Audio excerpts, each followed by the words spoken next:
All right. Hello, everybody, and welcome to this episode of the BariAftercare podcast. I'm excited. We have a special guest again tonight. I should say this episode. It is tonight because we are recording at night, but you don't know that. You're just listening.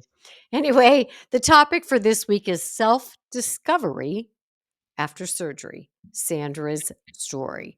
So I'm going to introduce Sandra, who is a very, very active member of BariAftercare. Then, before Sandra shares with us her story of self discovery since she's had bariatric surgery, I'm going to give you a little bit of an outline of what you can expect during our interview. So, hi, Sandra. Hi, Connie. How are you? I'm good. I'm good. It's dark out. It's so weird. Yeah, Usually I I know. record these early in the day and it's like, "Whoa, it's so dark out." It's that time. It Yeah, I'll is be glad for a when it lot of starts people. getting. I'll be glad when it starts staying light a little bit longer. Oh, I know. I went to a yoga class this afternoon and it's over at well, it's supposed to be over at 5:30. We got out at like 10 to 6. And it was so light. I was like, "This is glorious." And I noticed on the little pear trees or Bartlett pears or whatever they are, little tiny buds forming. So Yes, I'm super excited about that. yes. Love Thank you all of for the regrowth and yes. the Spring color is and on the everything way. coming alive. So So thanks for being with us tonight or with me tonight absolutely. and Thank being you on the for inviting me. podcast. Oh my gosh, now Darla wants to play. She brought me a toy. Anyway, Darla is my dog, for those of you who don't know. So let me tell you what we're going to kind of talk about tonight. We're going to talk about the fact that when people go into a weight loss journey, whether it's through a surgical process or using GLP-1s, when they often lose weight very rapidly, similar to if they had weight loss surgery, or if you start some specific diet or go to a weight loss program. Most people go into these with certain ideas of what they can expect as it relates to whatever their process is, whatever means of weight loss they have encountered. So, we're going to talk about expectations. And then there are times when, in addition to losing weight, or not in some cases, although if you have bariatric surgery, chances are good you're going to lose some weight. But during the weight loss process, people oftentimes discover or maybe bump up against things that maybe they hadn't expected to encounter. So, we're going to talk to Sandra about if there have been some of those things. And it's often the case that people learn some things about themselves that maybe they hadn't imagined learning about themselves. And some of those could be positive things, a lot of them are. And sometimes they run up against things that they're like, oh, this is problematic. And I didn't see this coming. So some of this is very eye opening. And I know Sandra. And so I know that there have been a few of those issues. So we're going to talk about some of those. And then finally, in order to improve the odds of maintaining weight loss, which is really the ultimate goal, and having a better quality of life for the long haul, it's important to address life as it happens and as things unfold. And as you'll hear Sandra talk, you know, over the months and years since she's had weight loss surgery, she's discovered different things about herself. So it's a lifelong journey that requires lifelong effort. And effort is our year of the word in the BariAftercare program, which, as I mentioned, Sandra is a big part of. So, Sandra, are you ready to spill your guts here? I'm gonna tell it all. Well, I appreciate that because I know that that is not always an easy thing to do, but it's very helpful because knowing we're not alone Yeah, makes a huge difference. Hearing somebody else who's on the same kind of path and trajectory that we're on, who's willing to be vulnerable about some of the things they've encountered that a lot of us don't even want to look at about ourselves is empowering to the person sharing those things, which is you, because it's freeing. The truth shall set us free, right? right. And it's often very encouraging to other people. So, let's hear, excuse me, a little bit about your weight loss journey starting as far back as you wanna go. I mean, were you overweight as a kid? Did your weight fluctuate as your throughout your life? Tell us your weight Yeah, loss or your weight story. absolutely. Yes, I was a pudgy little kid, and when you're real little, that's just real cute. You got the fat little cheeks and the curly hair, and but then you start getting, you're out of the toddler stage, and now you're an overweight kid. Mhm. And it was funny. I mean, I was fed the same things as my sister. She wasn't overweight. We both Mhm. went and played outside, but she wasn't overweight. So, but who knew then that, it was about metabolics and all of that. Um, so I remember I was 5 years old. I was in first grade. Back then, you could start first grade if you were 6 years old by January 1st, and I'm on December Oh, wow. 31st. So I'm in first Oh, grade, wow. 5 years old, and I'm taken to the pediatrician, and they put me on diet pills At 5 years old? at 5 years old. Oh my goodness, that is the youngest I've heard. Yes.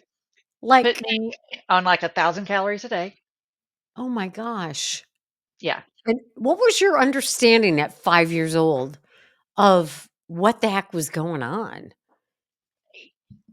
That I was different, that I felt like something was wrong with me. Sure. Um, you know, um, I didn't look like the other kids. Um, some kids didn't care, but some kids were, mean. Kids are cruel. Um, and so I mean, and even in sitting down at the family table, I had different food.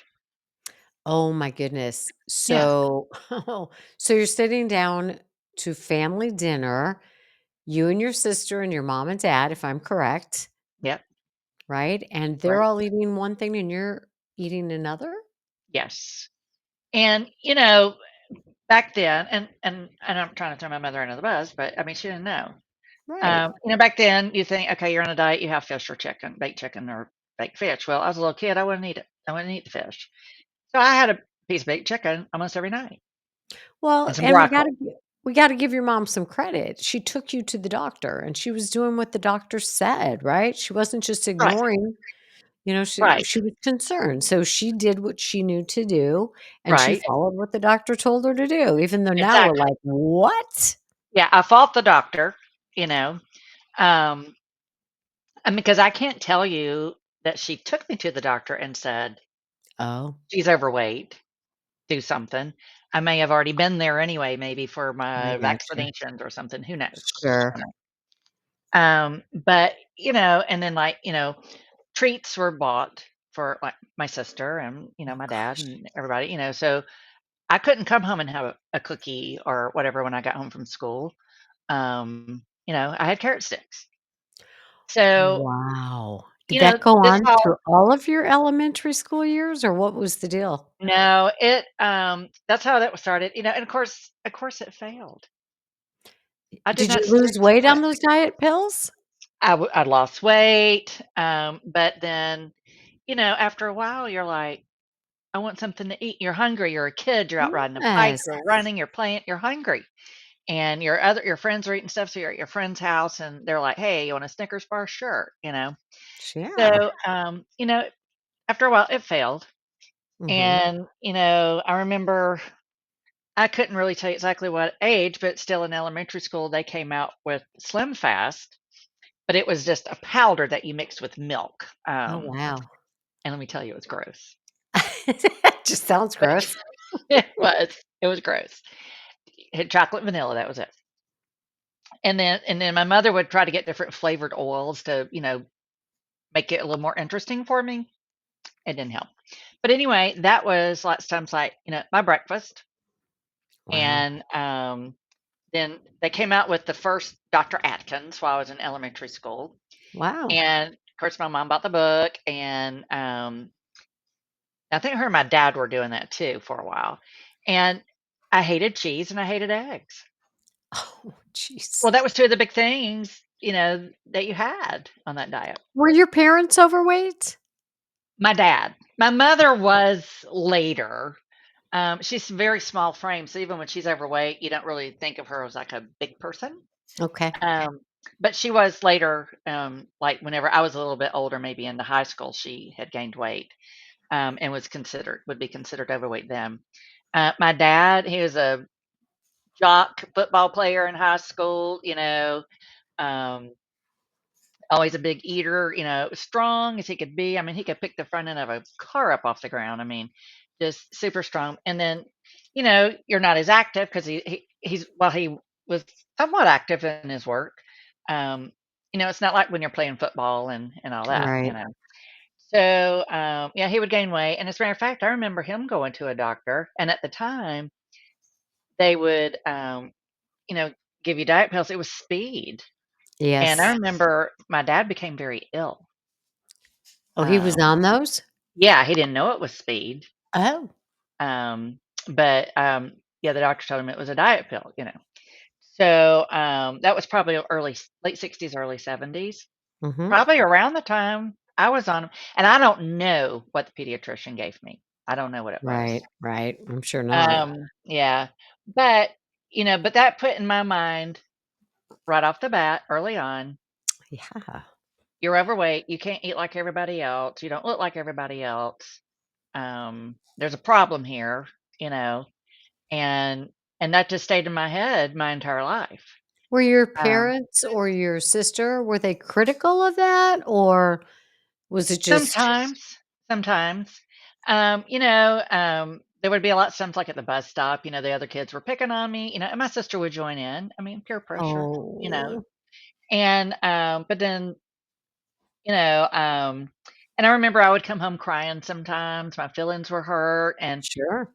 and my dad would then turn around and he would start in on me and, go, "Oh, fatty, fatty 2 by 4, now go in there and cry." Your You dad know, would do that? he thought he was making me strong, Oh my that it wasn't a gosh. big deal, that words can't really hurt you, Mm. but it crushed me. Oh my goodness, it's crushing me hearing it. Yeah, and, so, I mean, my entire life, I was just different. Oh And, gosh. and then I remember one year, this was of course in the '70s, the boots, zip up boots, You come mean up the real fast. go-go boots? The go-go Nancy boots, yeah, Sinatra? they were the thing, and we had to get our rabbit fur coat, and everything. Oh gosh, yeah. So, um, my grandfather had given, it's my dad's dad. My grandparents were divorced. He had given my mom. He would always give her the money to go buy us something because he didn't know what to buy for girls. So we chose these boots. Of course. And of course, I had to get the ones with the extra wide calf, you Yeah. know. But Yeah. anyway, we put them on whenever he came over Christmas morning, and he's telling my sister how good she looks, and then he looks at me, he goes, "Ooh, you like to not got in those," Oh my you know, and goodness. it just hurt my feelings, and I just went and took them off. Oh my gosh, so it was coming from everywhere. Yeah, you did, School, and it's like sister. that your parents and your grandparents, love you, and they would not intentionally like scar you for life, but they You did. know that now, I know that now because I but took your children have to wonder when yeah. those kinds of comments are coming their way.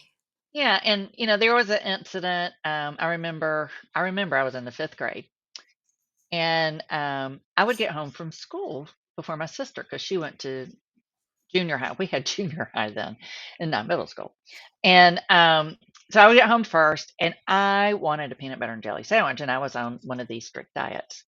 So I snuck and I made one. Mhm. Well, I've never been a good liar. So I left the knife with the peanut butter on it and the spoon with the jelly on it in the sink. Sure. Duh. So a little bit later that evening, everybody's, is right there, the whole family. And my mom said, I guess they had been asking, and I came walking into the room and she says, "Did you have a peanut butter and jelly sandwich today?" And I said, "No." And everybody was like, "Well, we didn't." And what's that in the sink? Well, when she held up this knife and the spoon, and I realized what I had done, I just burst into tears because I I'm didn't know what to say. sure. I mean, Sure. and of course, they all start laughing. They think it's a hoot, Oh, and God. it still gets brought up to this day. Oh my You'll gosh. still hear, "Do you remember that time you made the peanut butter and jelly sandwich?" And I'm just like, "Yeah, I remember," you know? You think Um, I could you let me forget it maybe? right, "Can we drop it?" No. Yeah. So, Yikes.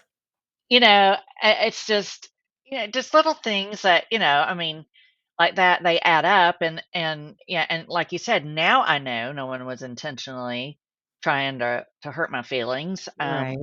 but they did, you Of know? course. How can you yeah, absolutely. Any Yeah. child is gonna be hurt by that. So, middle school, still chunky or heavy? I was still chunky in middle school. I decided, that I would, try to cut back and be more active in middle school, and so I was chunky. I thought I was huge, but when I look back Mm, at the pictures, I was a little chunky. mhm. Same thing Did you like have friends? Did I you did. socialize? Were you active? Yes. Uh-huh. I had friends. Now some of the friends that I had met early on, like in elementary school, like, it would kind of switch. They kind of became part of the popular crowd. Mhm. And so they couldn't talk to me anymore. No. And, yeah, whatever. So, but yeah, I mean, I always had friends, and, sometimes I felt like I didn't, but I know now that I was having depression then and didn't know what it was, Sure. because you could feel alone in a crowded room, you know, and, but when I in high school, I discovered Dexatrim at the local pharmacy, Uh-huh. and, More speed. yes. Over the counter speed. Over the counter speed, that they didn't ask for ID. Here I was, my mom would go to the grocery store and we would go down the sidewalk to the drugstore that was there. And, we had money that we could, our allowance or whatever, or babysitting or whatever. And I'd go down there and I'd buy boxes of Dexatrim. Oh, wow. Well, then you'd find, okay, so one curbs my appetite. What happens if I take several in a day? Oh, Lord, what did happen? Well, I got very sick. I'll bet. Yeah, go days without eating, and I'm at school, and, I'm about to collapse. I'm Oh my freezing. It's gosh. hot outside, Had you lost and weight? I did. No. Looking good in my Jordache jeans and cowboy boots. That was the whole urban cowboy scene, you know? The go-go boots were already out, right? Go-go boots were gone, we had the cowboy boots now. So, anyway, they told me to call my mom, and she came and got me, and she knew I'd been losing weight, and she asked me when was the last time I'd eaten, and of course I lied. And finally, I think that made her start watching because I think that might have been like a Oh, Thursday or Friday. And then over that weekend, they realized I had not eaten anything that had been prepared in the house. oh, wow. So they take me to a buffet of all places. Oh, oh They my they gosh. made me eat. So for years it was don't Yeah. eat what we're eating. Now you're at the buffet. And Do your see, and thing, they were girl. real big on going to buffets, you know, and it was like such mixed messages because it's like, "Don't eat," and Absolutely. then it's like, I think they called them smorgasbords then. Yes, the And, smorgasbord. yeah, and then, like, daddy liked to take us out, for a steak, and he would take us to this place that was known for these huge steaks, and these football-sized baked potatoes and, Oh, wow. you know, um and I know he felt proud that he could, like, do that. That was, he was providing for his family and all. And, even, like, if he went to the grocery store, if he went to the grocery store and bought, like, steaks or whatever, I mean, he would get huge. Mm, I mean, mm. and I think to him, it was like, "Hey, I'm doing okay, and I can Right. make my family these things." Mhm. And, you know, everything was really centered around food. I mean, you were upset, "Oh, here, let's fix your favorite dessert," or have whatever. It's a celebration. "Oh, let's either go out for your favorite dinner or we'll cook your favorite dinner." Everything was food, food, food, but yet other times it's like, "Don't eat, you're too big." Yeah. You know? Yeah, really confusing. It is, and when I look back now, because my dad really struggled with his weight, but I never Mhm. really thought about it because he was like a big muscular guy anyway, Right. and I never really thought about it, but I remember him dieting too, from time to Mm. time, and I look back Mhm. now and I'm like, he was going through a lot of the same things, and, I don't know what his feelings were, or he never Right. shared feelings, he Sure. was from that generation. Mhm. And, sometimes I just really, like, hurt for him, because I'm just like, gosh, I look back now and I guess he really had some struggles too there. Yeah. Yeah, yeah, when we become adults and we look at our parents as humans, Yeah. as opposed to just mommy and daddy, and see, wow, yeah, we have more Yeah, empathy toward them. right. Yeah. Yeah, and, I wish I had come to a lot of these realizations a lot sooner. Mm. Um, Alright, let's I stick don't with your know. timeline for just a minute, okay? Yeah, How about okay. high school? Weight in high school and Okay, so high school, that's when, I graduation. lost all the weight, looking good in my urban cowboy. But, I think I was still known as the fat girl. Oh Even my though I'd lost gosh. weight. A lot of Wow. people, would, um, congratulate me, "Oh my god, she looks so good." But, Mm. whenever it came homecoming time or prom time, I didn't get asked. Oh, really? Well, I was known as That's that fat hard. girl. Oh So who's gonna gosh. ask her, Oh you know? gosh. Nobody. So So, painful. yeah, and I will never forget, in my, uh, during your junior year, you have to pay your junior dues, and, um, What? that covered You have to yeah, do we what? had junior dues, and What the heck is that? that covered the prom, Oh my and gosh. some other junior activities, like the gift to the school when we Okay. graduated, each senior class leaves something for the school. Oh, yeah. It was a lot of things. But I remember coming home and telling mom, I need to take in the money for my junior dues, and she says, "Well, I'm not gonna waste my money. If somebody asks you to the prom, I'll just pay more, because it costs more if you paid later." Wow. Oh, And that just ouch. stabbed me right in the heart. Oh, And, God, and then what like was really mom bad is saying, "Oh my that's gosh, you." right. Nobody did ask. Oh gosh. Oh my gosh. Yeah. Adding insult to injury, okay. Yeah, and then but they would have, like, fundraiser activities, and I would go just because I wanted to be with my friends, and, Mhm. so I would help raise funds, and, um, in addition, to the fees that were supposed to be paid, and, I Wow. mean, and I had to finally tell them because they kept coming to me and saying, "We don't have your junior dues," and I finally had to tell them what my mother said. I said, "My mother won't pay them because she said nobody's gonna ask me to the prom," Wow. and they were like, "Holy cow," Um, but, anyway, we ended up raising so much money that in addition to the prom, we had a senior banquet, so I got to go to that, Wow. Oh, good. So, but anyway, that was all fine and good, and, I actually ended up graduating a little bit early. Um, my senior year, I went the first we did quarters. I think they do semesters now. We did quarters Mhm. then. I Mhm. went the first one, and then the second one well, I went minimum day, I think, actually 2 quarters, and then the Okay. third one, I didn't go at all, I was done, had finished all my credits. And so, it was really amazing how quickly you lose contact just being gone for that 1 quarter. You come back to Sure. graduate, and it's kinda like, "Oh, yeah, I remember." Yeah. So, I didn't really stay connected. There was one Mhm. girl that was supposedly my best friend, um, that I stayed connected with for a little while, but, she got Mhm. married, I went to college, Yeah. So how was so your weight in college and your young adult life? so when I went off to college, I had still had my weight off that I had lost in high school. Mhm. Um, and then I would say by the time I was about 24, 25, I was starting to gain again. Okay. And I mean, it wasn't like ridiculously overweight, but pudgy. Okay. And and then I went back to school again. I went at night that time and worked during the day. And so really for the next I gained a little bit of weight then, and probably it was a lot of because I was eating on the run. It's like I'd work, Sure, grab something to eat, go to school, sure. and then, by the time I hit probably my mid-30s, Mhm. it started inching back up again. Okay.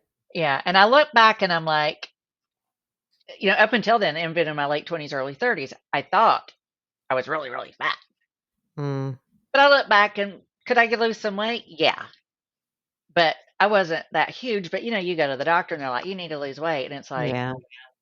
really, So between the time you were in your mid-30s to the time you had weight loss surgery, were there ebbs and flows with your weight, or did you pretty much stay heavy? I pretty much stayed heavy. I Actually, I take that back. I lost weight one more time.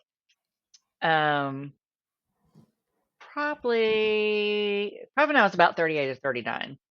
Okay. And I kept that off till I was probably about 42, 43, and I started gaining a little bit, but not a lot. Mhm. And also hit menopause at 40. Ah, yes. Wow, that's young. It is young, but I deserved that because I started young. I was 9. Yeah, yeah. I get you. So I earned it. But anyway, I did okay then, but then, I started having some things happen in my life. I had a job I absolutely loved, Mm, and the economy went completely, so did my mm. job. Oh, no. I had never been without a job since I was 16 years Oh old. my And I gosh. had wondered, how do people not have a job? Well, I found out. Mm, And I found something pretty quickly, didn't love it, but it was okay. And then it didn't really pan out. It was a really strange place. mhm, And so I left and went to work at another company that I thought was going to be really great. And I really liked what the job was, but mhm. they played with your money. You wouldn't get paid a Oh, lots of times, oh, that's no because good. it was a commission. It was a base plus Mhm, commission. mhm. And they would always be like, oh, well, they haven't paid us yet. And I'd be like, oh, well, I'll go collect the money. And they were like, no, no, no. So, they were lying. But you would work from sun up to sundown. Oh, wow. Yeah, because you'd go out and meet with these clients. Like it was a design job. You'd go out and Mhm. meet with clients all day. Because they booked your appointments and you'd meet with them back to back. And then you came home and Right. you were up all night getting your floor plans drawn and So all that's that. not good for a routine and an eating schedule. Exactly. So when you had surgery, so I wanna get to that part, okay? Yep. What made you decide that you were gonna do that? What was kind of the tipping point that you said? And how long ago did you have your surgery? I had my surgery in August of 2023. Okay, so not even 2 About a years. year and a half, I guess, going Okay, on a year and a so half. were you at your highest weight when you made that decision? I was not. I had lost some. So I had gained, I guess, starting at about 2015. I had started, or 2013, 2014, somewhere in there. I had started like gaining weight, and I kept thinking, I'm not doing anything different. Mm, Why do I get up every day and another 5 pounds is on? right. You know, and I started really just not feeling good and blah blah blah. Mm, Well, one day at work, I went into AFib.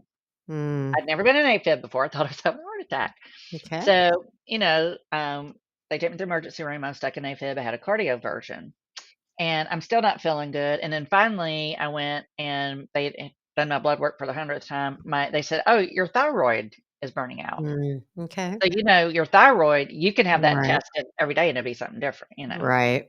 and you can have symptoms for 10 years and your blood work be normal. So, anyway, so we go and we start dealing with that. Okay. And I mean, it got really, So health problems. yeah, just all the health stuff just started rolling Mhm, in. mhm. So Now what I've made got, you decide, "I'm having surgery"? so, all right. So I continued to gain weight during that time. It's just kept going up, up, up. And every time I would get to this next step that I said, I'll never get to that weight. And I was there, then I'd be like, well, I'm never going to get to this one. Right, So right. I topped out at 305 pounds. Okay. Okay. I didn't stay there for long. And I remember my endocrinologist working with me and from that I went to for my thyroid. And I would get down around like 280 and I'd kind of stay there, just kind of Right. dance around it. Then I had a TIA. Mm, okay. So now I'm walking with a cane. I'm not as Oh active as gosh. I was, and I already wasn't as active as I had been. Right. So it just continued. I did kind of Mm, stay around that same weight, but it's like no matter what, I couldn't get anything off, and I felt terrible. I mean, I basically crawled to work every day. I was in the office at the time, mm. S and so if I can just interrupt so we don't run out of time to yeah. talk about So jump these ahead to where I made my decision. well, yeah, well, like a lot of people, it sounds like it was quality of life and health. So which Yes, surgery did you have? I had the gastric bypass, Okay. and what led me to it was I had actually used Noom, and I had gotten down to like around 220, 210, Okay. 220, and then my dad passed away. Oh. And being the emotional eater and food Mhm. addict that I did not know I was, but I am, Mhm. um, just fed that. Mhm. So I'm back up to 260, 270 again. Yeah. And I just can't get it off. Endocrinologist, the injections now, whatever, can't think of the name GLP. of them. Mhm. LP1s, yes. They Mhm. had just come out. You could not get them, but she had some Right. samples she gave me. Mm. Um, I don't know, for a few months. Did I lose some weight? Yeah, but the minute I was off of them, it went right back up. Okay. I'm not saying that would work. That's what happens to everybody. That's what happened to me. Right. Um, so by that Christmas, I mean, I'm falling asleep all the time. Did not know I Mm. had severe sleep Mhm. apnea. Oh, goodness. Um, and then there's actually something else going on they haven't quite figured out in there with my sleep. But anyway, there was a very unpleasant experience that Christmas Okay. with my Mm, family, okay. and I felt very unloved. I came home. I was like, tried to kill myself. Mhm. And then, by the grace of God, I did not succeed. And You felt suicidal, are you saying? yes, absolutely. You made What it I did is I came home and I came off of all of my medicine because I Oh, knew from okay. watching my dad that Mm, that's how they do people when they go to hospice. They take I them off got all their you. medicine and they die. Okay. So I didn't, I didn't have the guts to shoot myself because I was just it would hurt. So I came home Yeah. and I came off all my medicine. Well, it wasn't long at all. I'm like in terrible pain. My heart feels like it's been blown out of my chest. I'm dizzy all the time. I mean, it was just all kinds of crazy things started happening. So finally, I was just like in a little bit better space that day, and I said, "Okay, this is dumb. We got to fix this. You can't live like this." Mm, And I just, for some reason, I don't even know where it came from. I was like, I've tried everything. I'm going to check into gastric bypass surgery. And I oh, started reading about the different kinds, okay. and I went to the hospital that I like to use, and I went to their website and I read Mhm. about the doctors they have there, and I made a decision and made an appointment. Good. So when you went into weight loss surgery, when you had all that stuff, what were your expectations of what would happen after the surgery? Did you think I'm gonna lose weight and life will be happily ever after? What were your thoughts? I don't think that I thought life would be happily ever after, because I knew I was bringing me with me. Mhm. Um, Yeah, but I wanna just mention what you just said because that's a critical statement, and I want people to hear that and understand that when you have surgery, you're bringing yourself with you. That's a great way to say that, meaning any issues you had before surgery, you're gonna have after surgery, even though there's a temporary high as you're losing the weight. But, all right, thank you for yeah, saying that. So, absolutely, yeah, absolutely. And I'm sorry. Go ahead. what were your expectations? Well, I thought, well, it will help me lose weight, help me with the hunger because I mean, I would wake up in the Yeah. middle of the night just hungry. Yes. And I was like, Okay. this isn't normal. That's kind of what made me, I think, go towards the surgeries because I'm like, something's not right. I'm Yeah. hungry, you Yeah. know? Yeah. And I mean, my tummy was actually growling. I mean, it wasn't Yeah. like I was just, That's like, saying, "Oh, I'm miserable. hungry," you know? So, that's what made me think, "Well, my stomach needs to be smaller, so I won't be hungry," you know? Okay, that's Yeah, reasonable, that's logical. yeah. So, then I go and, and I meet with the dietitian, I meet with the surgeon, and I'm like, "Okay, well, it's a little scary, but gosh, there's been a lot of people at work that's done it, and they look great, they're healthy, and I'm like, you know what? I'm just gonna do it. I'm just ready. I'm just ready. I'm ready for my life to change, and this is wants to be one of the changes in it. Okay. And so I was ready for them just to, that day go ahead and roll me out the back door and let's go do the surgery. I And love that because I say that all the time. you If really, people could come in the front door for their consultation and go out the back door into surgery, they would. yeah. And I was a little disappointed whenever they gave me this list of things I needed to do. Um, Ironically, I'd already done some of them. I'd already been to my cardiologist, had one anyway. Right. My cardiologist had already referred me to a sleep doctor, so I already had my sleep studies scheduled, you know. So some of the things I already had in the works. So Mhm. they're like, oh, well, then, you'll be able to do this pretty quickly. And I'm on a roll. I'm like, by the first week in March, I'm going to be done. And I had my consult the first week in February. Oh my gosh, okay. So And when then did you have your surgery? August of Oh, 2023. geez. So I had gone in February of 2023. First, second week of March 2023, I was like, "Oh, I got everything done." We get the results back from my, endoscopy. Sandra has an ulcer. Oh, geez. So now we gotta heal that.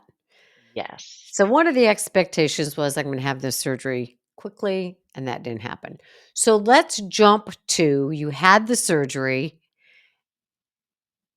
after having to wait and be disappointed and go through, jump through the hoops, get all the things done. Um, and then you have the surgery. So Yeah. take us from there. What were things that you did not expect after you have had surgery, either physically or relationship wise or whatever, before we get into what you learned Yeah. specifically about yourself? Um, well, I mean, like, physically, when for the first few months after surgery, I burped all the time. And I was, like, scared. I was like, "Oh my gosh, am I gonna burp all the time the rest of my life?" That is great information for people who are perhaps thinking about having surgery. Awesome. Yes. Didn't But know we're gonna burp all the time. I know. I was like, for Pete's sake. And so I called the doctor and they said, well, yeah, some people do, burp for a while after surgery. And, it stopped. It stopped later. Mhm. Um, I was surprised at really how little pain I had. Good. I remember waking up and thinking, oh my gosh, they couldn't do the surgery, Oh, you know? yeah, I hear that So, from a lot of people that the pain isn't nearly as bad yeah, as one would expect. it is not. And Mhm. to get up and walk, and just that's the best thing to do, just get up and walk. But, the thing that I had struggled with that I was surprised about was, like, how I had such trouble, even getting my fluids in, Okay. That was a big struggle Right. for me in the beginning. Right. Because 'Cause you're so And used to just being able to drink, and now you can't. no, you're taking little baby sips, and it's Yeah. like you're not getting in there enough. And, as far as, like, doing, like, the food and all that, I mean, I was fine with that. Now when I was very surprised that I did not have an appetite. I didn't want food, so you had to Got set rid of your that alarm. hunger, which was a hope. That hunger that I wanted to go away went flat away. I mean, and I really didn't even care what I ate because I didn't really crave anything. It was just like I was Mhm. eating because I needed to be healthy, Right. you know? And to a point, it's still that way today. I don't Mhm. really crave a lot of things. Okay, good. Um, yeah, because it's kinda like, whenever I buy the same things over and over because I don't really care what it is. So, how were your emotions after surgery? Did you go through any depression? Did you experience that? Some people have buyer's remorse, some people do not. Some people are elated immediately. What was your experience? Well, when I first woke up in the hospital, I was kinda like, "What have I done?" Yeah. you know, and, because like, they bring the little broth and stuff upstairs for you, and I'm like I have this little, like, dosing kinda cup, I'm drinking out of it, and I Mhm. barely even take a sip out of that, and I thought, "Oh my god, what have I done?" Mhm. And, my family really did not want me to have the surgery, Mm. Okay, and so that's an important piece, not yeah, having a lot of social support. right, and they were there, and there were little comments about, "Oh, well, I wouldn't wanna have any surgery where I couldn't have anything to drink," blah, blah, blah, Oh my gosh. and so then you're kinda sitting there thinking, "Well, I don't know, well, I've done it now." Yeah. And, but anyway, I don't think I really had well, I already suffered from depression, so I don't think I really had any more than I did. Had a little bit of anxiety about, did I do the right thing? Am Mhm. I gonna be successful? Um, and then I hate to say it, but I even thought, "What if I die?" You know? Oh, sure. I think that's Yeah. reasonable thought. It's a Well, realistic thought. I know someone that did, but it was like she had her surgery many, many years ago, and they've improved on it Right. greatly since then. Right. Right, right, right. You know, and, so I'd kinda let that go, and then, and it was funny, I didn't, like, want people to know, I don't know why. Mm. Mhm. There was a side of me that was a little bit embarrassed maybe that I Mm. needed to have surgery in order to lose weight. Mm. Mm. Did that make me weak? Sure. Um, so a lot of thoughts like that That's went through my awesome. head. I'm so grateful that you're sharing all of that because those are real, genuine, normal, natural thoughts. So people who've been down that road probably go, yep, yep, yep, yep. And people who haven't maybe yet made the decision to have surgery or have had weight loss other ways are probably having similar, maybe have had some kinds of similar thoughts. Mhm. So you got active in BariAftercare quite quickly. What was the reason for that? And BariAftercare, if you don't know, is it for people listening, it's an online support group. And we do all kinds of things. And I always say we go beyond bariatrics because of course we talk about the importance of getting the vitamins and following the dietitian plan. And we talk a lot about the emotional stuff. What made you get involved in that kind of support? You mentioned you didn't have family support so much. Was Right. that one of the things or Yeah, of course, I came to you for the, pre-surgery, Mhm. Evaluation? Mhm. evaluation. Thank you, couldn't think of the word. You're welcome. Um, Mm. so, and then, I had looked at your website, whenever I did that, and I was like, "Oh, look, they have, a little support they have a support group and blah, blah, blah." And it was talking about, the classes, and I was like, I could probably really use that." Didn't really realize just how much there was offered, So, I was like, "Yeah, I think I'm gonna join this," and I started coming to the groups, and everybody immediately was so welcoming, made me feel loved, made me feel important, something I really hadn't felt, you know? Oh, I And I mean, was like can I just pause right there because you just shared so vulnerably and beautifully the story of your childhood where you didn't feel like you fit in, where you didn't feel like, like you felt like you were different in your family and school and grandpa and dad. mhm. And here you come to this support place and you felt loved and valued. Yeah, and we weren't even in person, we were online, but it was That like had to feel really good. yeah, it did, and it was amazing how it just came right through, the computer, and, um, it at first, I didn't share a whole lot at first, and then anytime I did, because I was kinda scared too, I was afraid, well, nobody wants to hear what I have to say, but they did, you know? And at first I was like, "Well, why are they being so nice to me? Oh, I don't deserve this," I oh mean, my.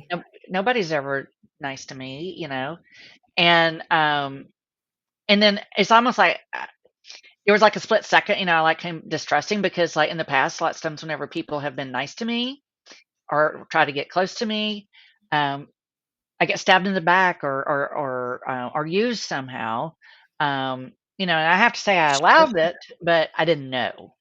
Well, yes, and we also have to have compassion because and this fits for a lot of people who have struggled with weight or other things, addictions or acne or, anything that makes you stand apart from other people. Mhm. We feel badly about ourselves to some degree, and we're not used to and trusting of other people. So it makes perfect sense what you just said. Yeah. But, I mean, it didn't really take long at all that I was like, "Wow, these people, they're really nice." And then, Jody, who I haven't seen in a while, but, she was in a group and she knew that I had, become really dehydrated early on and, and I had been, using the cane previously, and so I was gonna not be, walking that far at first until I got, some leg strength built back up. And she had never met me before. I offered to meet me around the corner here at a park. Oh my gosh. And, I know. And that gave me enough confidence that it was like, "Oh, you know what? I just walked around this trail. I can do Oh, this." And so I would go back, and I even, got one of my friends that didn't have surgery to go with me. oh my goodness. Yeah, I mean, and then, of course, we ended up coming to your when you had the Christmas, gathering, at the retreat there, um, I hadn't been to social events in years. Now, I Wow. used to be at every social event I could possibly get invited to. I mean, I Sure. came in all my glory and wonder, and And you are glorious, I want you yes. to know. But, I was working in the design industry for many years, and I mean, I get Sure. invited to things that would be I would look around and go, "Gosh, how is it that I'm here with these people and at this place?" But anyway, it was awesome. And then I just crawled in a hole, Oh my and, goodness. I didn't wanna be seen, and I just had in my mind that nobody wanted me there. Um, and just all kinds of crazy things get in your head, whenever you get into really a deep, dark place, and Mhm. you look back now and you're like, "Why did I think that? That's just crazy." But So, would it it's be fair to say, based on what you're sharing, that one of the things that maybe you hadn't expected following surgery was this inpouring of acceptance yes, and this outpouring of, come on in, join us. yes, And this, absolutely, absolutely, yeah, and this like, yeah, oh, we want your input, we want your questions, we want your feedback. yes, absolutely. I mean, I've said it many times. I'm sure you've heard me. I was just like, I found my people. Where have Mm. you people been? I needed you. No, So that was you know, a happy thing that you hadn't expected. absolutely, absolutely. Joy. And in all honesty, there really hasn't been any unhappy things. I mean, there were some concerns that we already shared. Um, do I like the way my skin looks now? No, but whatever. I Mhm. knew it was going to happen, so it's not like Right. you know, and it can be fixed. So And the trade-off for not walking with a cane, for not being on all of those medications, for having found your people, a yes, little extra skin isn't gonna ruin any of that. nope, nope, no, it doesn't. You know, and so yeah, so if anybody's listening and you're have any fears or concerns, and I mean, I'm really glad that I got involved before my surgery, and maybe it was a blessing that it was delayed because I still came to all of Yeah, the support groups even right. before my surgery. That is so smart. The more Yeah, you and can I get involved felt really before. quite comfortable going in because I was like, I love "Okay, that. well, That is great. yeah." So, So go ahead. you just mentioned that there weren't any not happy things, but you have had some aha experiences and some things I think you didn't quite expect Yes, following absolutely. surgery. So let's share some of those because Oh, yeah. yeah, absolutely.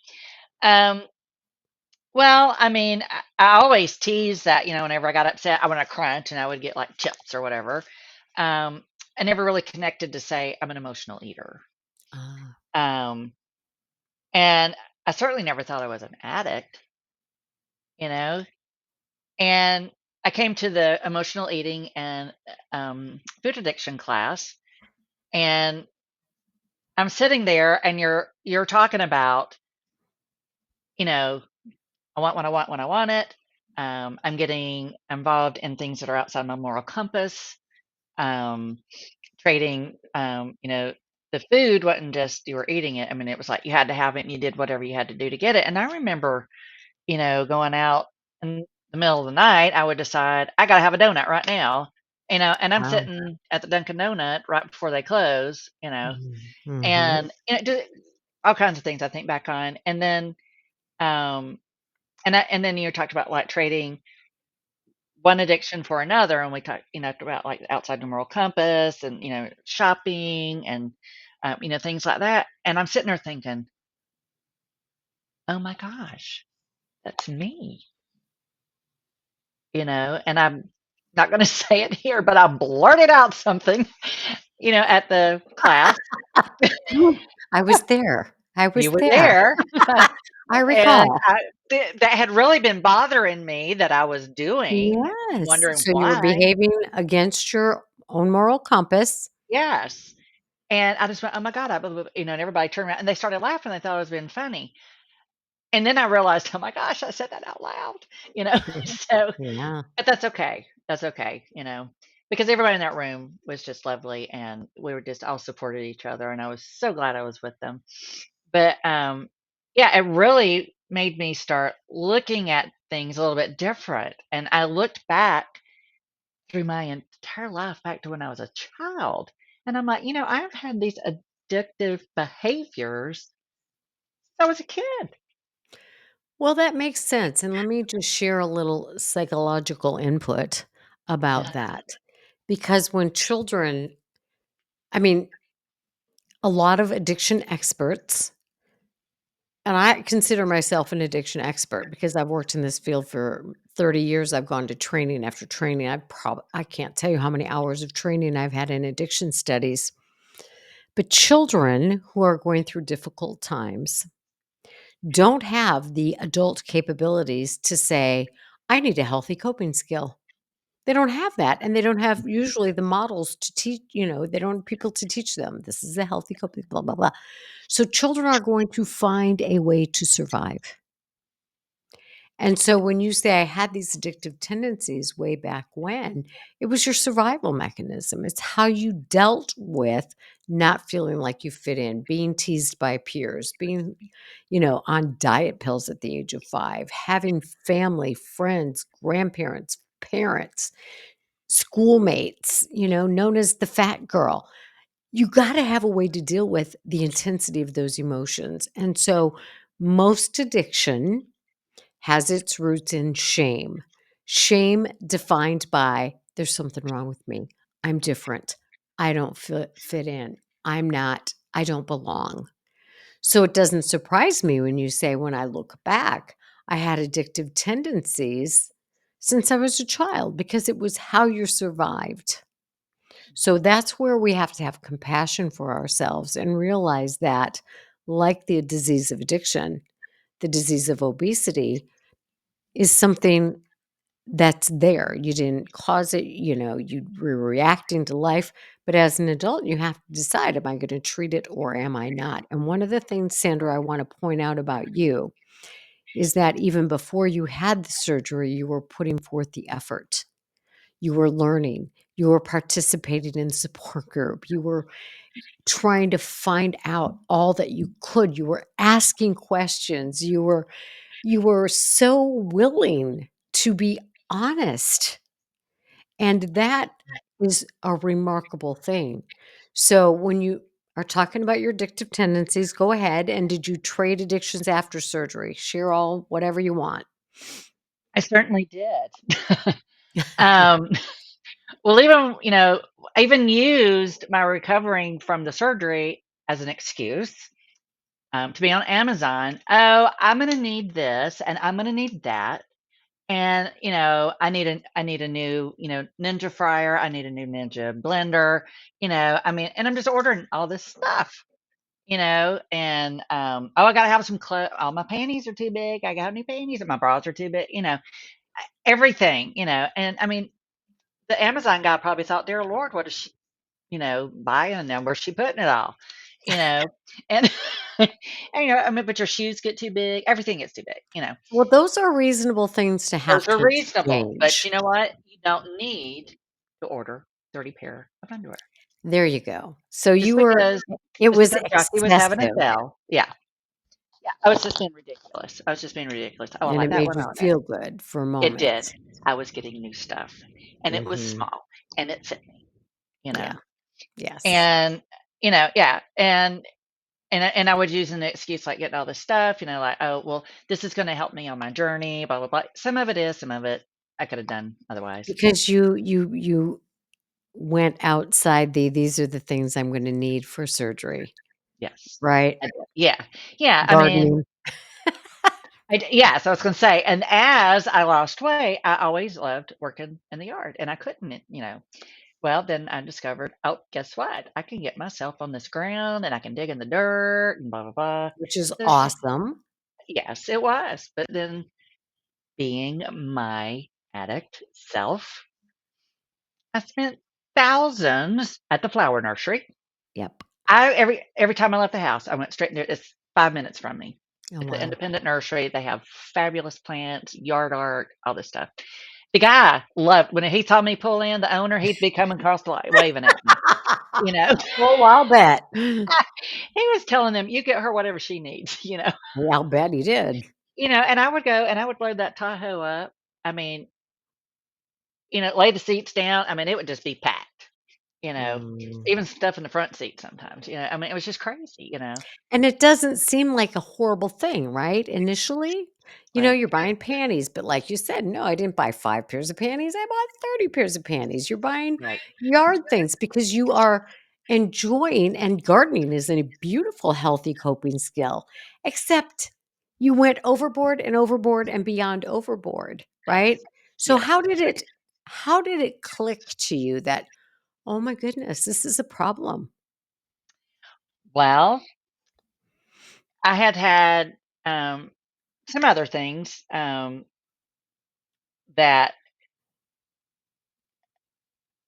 had caused me to refinance my house. I don't wanna go into it here because You I don't don't know need who's gonna to. listen. Nope, nope, But nope. it had but anyway, someone needed me to do something, and so I said yes, and I refinanced the house, and then they didn't come through on their end, so now I'm Oh, stuck with this higher house payment. right. And I was okay for a while with that, I was good with it and just tootling along, and then, I'm going crazy, and then, I'm having other medical stuff that comes up, for the last 3 years, I've met my $6,500 out of pocket, with my insurance, and then, of course, then you don't realize it, the utilities were going up, my water bills tripled. I didn't triple my water usage, but, and the gas bills gone up, electric bill and groceries, and then all of a sudden you turn around and I'm like, "Oh my god, I can't pay all my bills every month." Right. And I know better than this. Yeah. I absolutely know better than this. There you go. Now listen, that's an important statement too. I know better than this. I am more responsible, generally speaking, than this, and yet I continue to do it. So that harkens back to an awareness. First of all, you became aware that, yeah, I'm an emotional eater, but beyond that, I have a food addiction. And beyond that, I have addiction that transfers. I'll bet you were not expecting that when you went into weight loss surgery. I was not. Absolutely was not. Mm-mm. I And mean, that no is idea not that I even was an that is addict. not uncommon, but you know what? Here's what separates people who fall further and further and further and further into addiction, other addictions, or return to food because addiction is a separate disease than obesity. So now you're treating addiction and you're treating obesity. They are treated differently. And they are separate. And that's why I wrote the book. Weight loss surgery does not treat food addiction or any other addictions. Many people who aren't involved in support groups, who are not seeking out education like you did through classes. You took the online class. You came to the workshop that we had here in person. You are this is the effort that results in an awareness. You've gotta be open-minded, you've gotta learn, and you've gotta look at things that are happening along the way going, what is this?" Mhm. And Sandra, you are an amazing example of that.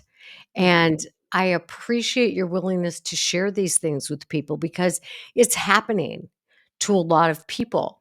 People are Mhm. spending money. They're being they're starting to gamble. They're drinking more. They're taking more pain medication. They're sleeping around.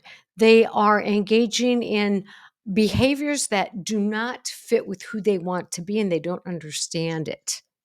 So your willingness to say, "You know what I learned? I learned that I'm an addict," is such an amazing thing, and your example of seeking out peer support, professional support, classes, podcasts, books. Woman, you are the example of, "I have to keep learning. There are things that are gonna pop up that I didn't see coming." Absolutely, and, um, because like, after a year, my surgeon, they're like, "Okay, goodbye, have fun," and I'm like, "Well, wait, there's a lot more to this." So I'm, like, so grateful that, I have this group, and there's such a variety of, resources, and you're constantly adding more for us, and, like we talked about before, you could drive yourself crazy, and it would be a full-time job if we did everything every day, that's on there. Right. Now, when I was She's talking about Sandra's talking about all the different support tools in the yeah, BariAftercare program. You can't do it all, if but you there's do all what's kinds of best for you. options. Yes, do the things that work for you. Yeah, and it can change. I mean, there's times that, I need to go back and listen to this, the podcast, or, you know, maybe I need to, I definitely like the yoga, because I really would like to go to a yoga class, but I still haven't worked up the guts to do that. I don't want anybody to watch me do it. But I'm gonna Ooh, go. I am gonna go one day. You I just love watch. that. And but used to I wouldn't even walk out of my house, and now I'm like walking everywhere. So I love to walk. So that's my big thing, and working on strength training. Yeah, but yeah, there's just always something there, and everybody with different perspectives. We have Laura and Kalisha that are quite a few years out, but yet they still have different situations. They've both been great support. They've both, um, have really educated us a lot and been there for us. And then we have, the newer, with Shay and Kevin, of course, Tabitha. Mhm. I love our Tabitha, I and know, I love Tabitha. I know. So, but anyway, but there's anyone that's thinking of getting involved. There are wonderful resources here, Right. and if what you need isn't there, just ask. Somebody Yeah. will reach back out to you. And before we get to your involvement as a peer mentor, and we have Alexis, who's also new. Let's talk about some other things that you have learned about yourself that I have witnessed for you, because I don't think you're giving yourself full credit. Because, you have also been very open minded about learning some of my ways of communication that were protective for me are not gonna win friends and influence people. Correct. And so you wanna talk about that? Sure. When I grew up, it was kind of a badge of honor if you told somebody off. You know, didn't take anything off of anybody. You know, and so you walk around chopping everybody's heads off, and acting like you're Suzanne Sugarbaker from Designing Women, But From what? Who? remember Designing Women? Oh, I Not never Suzanne, saw but it. Dixie Carter played her. It wasn't Suzanne. Julia Sugarbaker. Oh, I love it. she would tell you off with that Southern accent, and you didn't realize you were being told off, and all of a sudden, because it would be so polite. And I had people tell me that. They were like they said they would walk away, and, like, 15 minutes later, they'd be like, "Wait a minute," you know? That wasn't very nice, Right. even though it sounded so polite. Uh-huh, yep. So, but, and then I finally, just really got and then, there was things that happened where, you know, um people took advantage of me, and then you get in your mind, "Oh, well, everybody is out to take advantage of you," which Mm. we know that's not true, but at the time, it seemed very true to me. Sure. And I was gonna cut you off at the knees before you had an opportunity.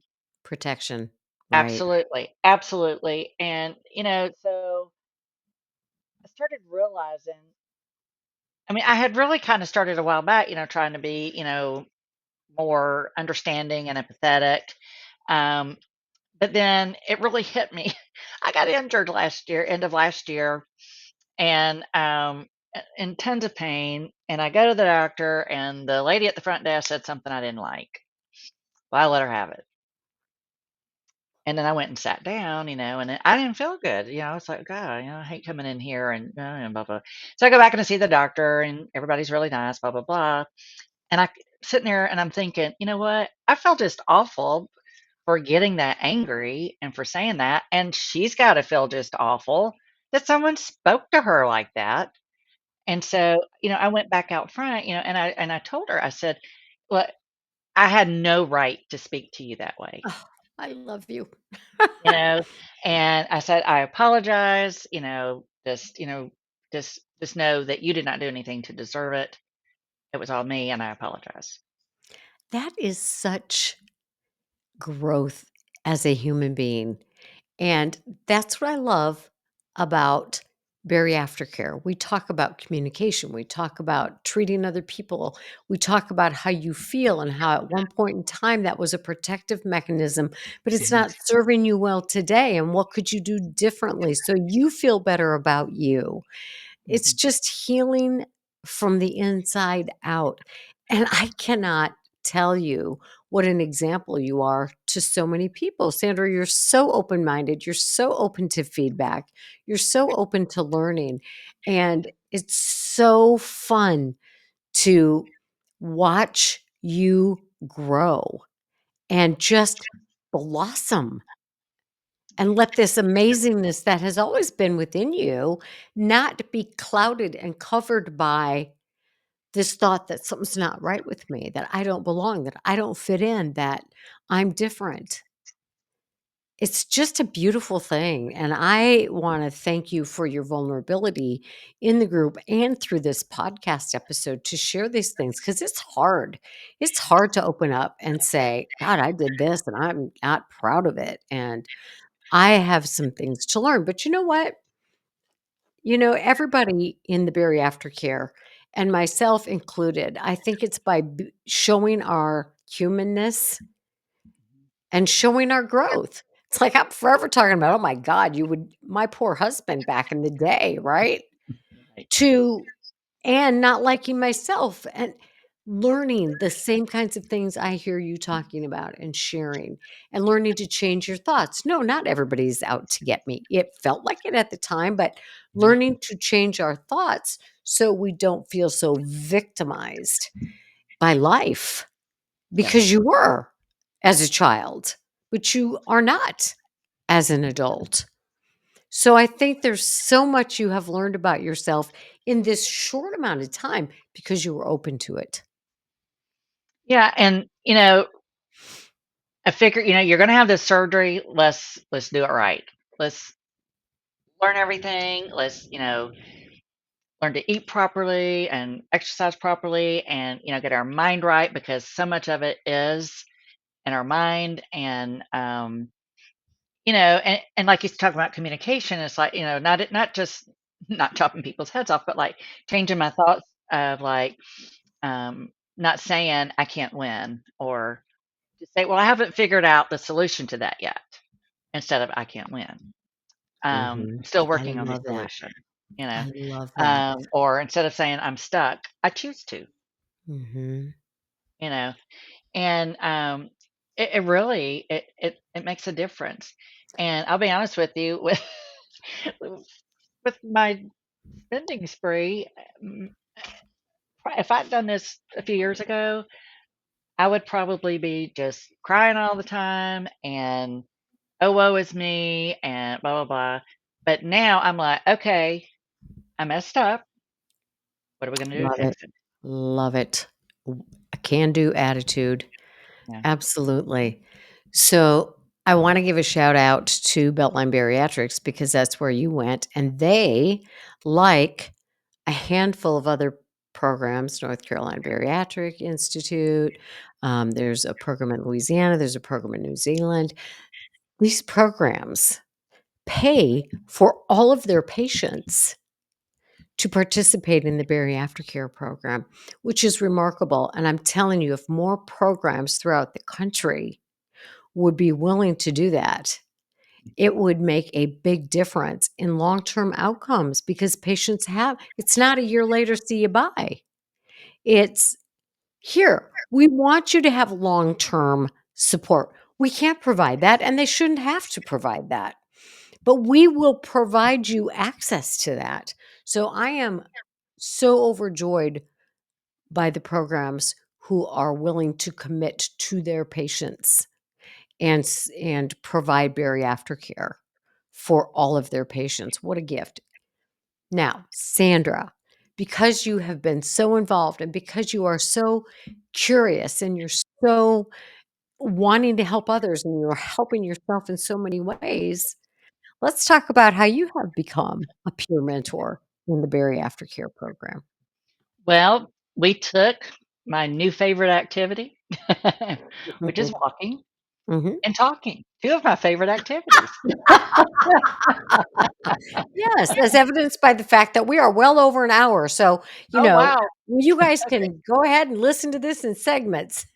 Right, absolutely. So, I've started a new thing called Strolling with Sandra, Perfect. and if you are, in the local area, I'm in Ackworth, Georgia, which is just north of Atlanta, for those who don't know. Right around Um, the corner from me. right around the corner from yes, uh-huh, I can get her house in minutes if I need her. But anyway, I mean, I got a different so far I've been going to parks, going to Mhm. different parks. I downloaded an app that tells me all the trails in the area. There were so many Love more that it. I didn't even know existed. So I'm gonna Nice. be exploring some more. Um, but and just talk about whatever you want to talk about, you know? Um, now this past week, I had Robin, who's been in the group for a while, she came and met me, and I was babysitting my sister's little Shih Tzu, and she has a little Maltese, and so we took the dogs to the park, Fun. and we talked, and just the importance of having friends, because we've been talking about that lately, about making Yes, friends as adults, and the importance of difficult. having friends as adults, and needing that support that you can't do this alone, and you don't have to do it alone. That's And right. anyone that does try to do it alone, whether it's, after bariatric surgery or any other, um, weight loss program, you need support. And Yes. you just don't see those very successful when they don't, Mhm. um, you Yeah, know, find a buddy or friend or that's whatever.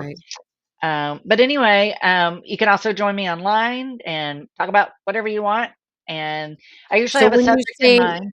when you say join me online, so we've been trying to figure out how to Yeah, do this on Zoom or Facebook Live. What are right. we set where are and because we wanna get as many people involved as possible. Yeah. So if you want to participate live, which will be videoed or however we do this, we've tried the Zoom thing, which didn't record, which was unfortunate because you had a really good conversation that day. Yes. Um, did the Facebook Live thing work? It did, and it's Yay! posted. Now, no one joined us remotely, so I don't know about bringing people in, but I think we can bring people in on Right, that. right. Um, even if you don't wanna walk, just join me so I can see if I can bring somebody in. Um, Exactly. Yeah, we don't have to walk, you you don't have know? to be walking, but you know what? It will encourage people.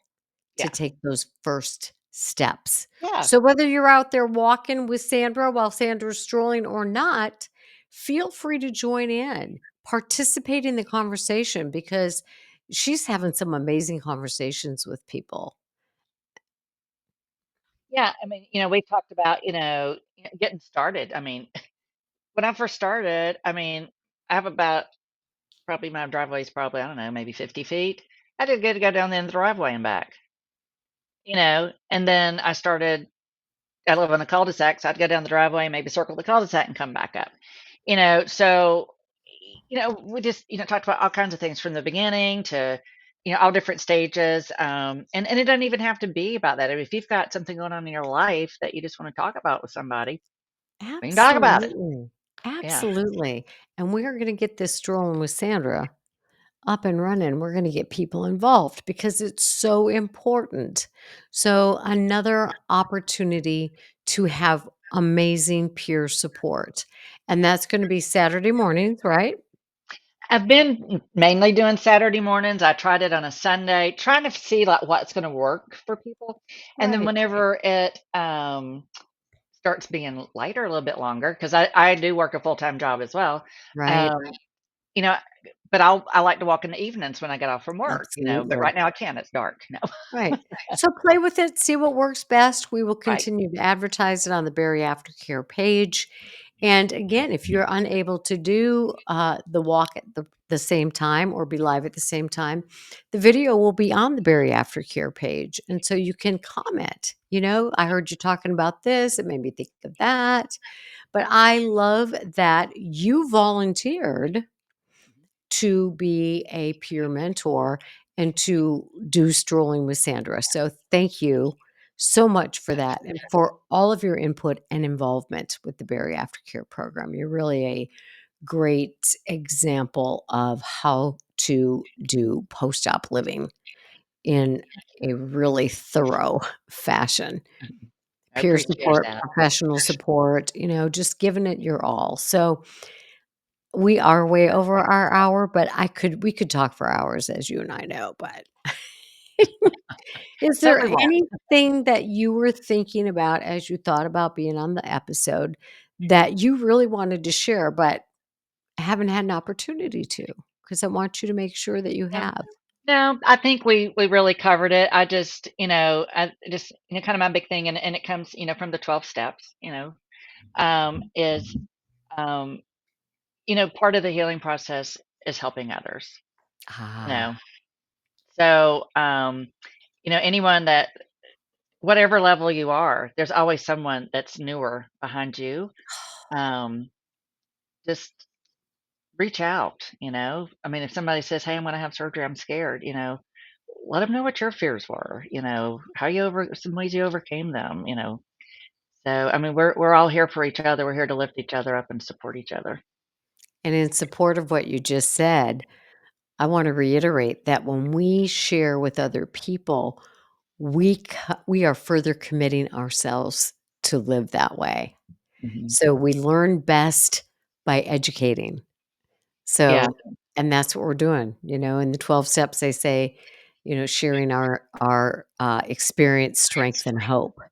And when we do that, we bolster our own commitment to what we're doing. So the more you can get involved, whether it's in a, big splashy way or just talking to somebody after a support group meeting, if you yeah, just want to be off the radar a little bit, but sharing with others is huge. And I, again, thank you so much.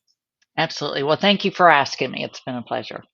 So, a few takeaways tonight are remember that what you go into when you go into your weight loss journey, by whatever means you choose to lose weight, there are probably some things you're going to learn about yourself.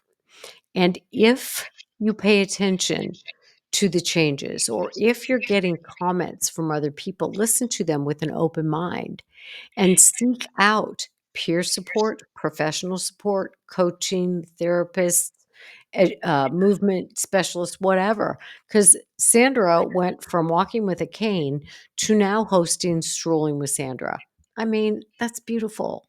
That is beautiful. So thanks for being part of the podcast. Please share with us your comments. I've been getting more comments, mostly from the because this airs also on YouTube.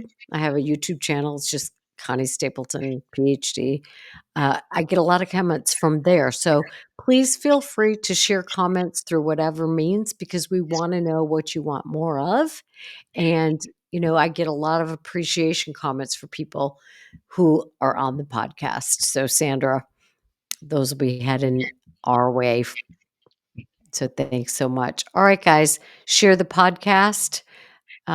Check out the full Berry Aftercare program online, www.bariaftercare.com. And be sure to stroll with Sandra. Yes. I'll be All looking right. for you. All right. Thanks again, Sandra. Thank you.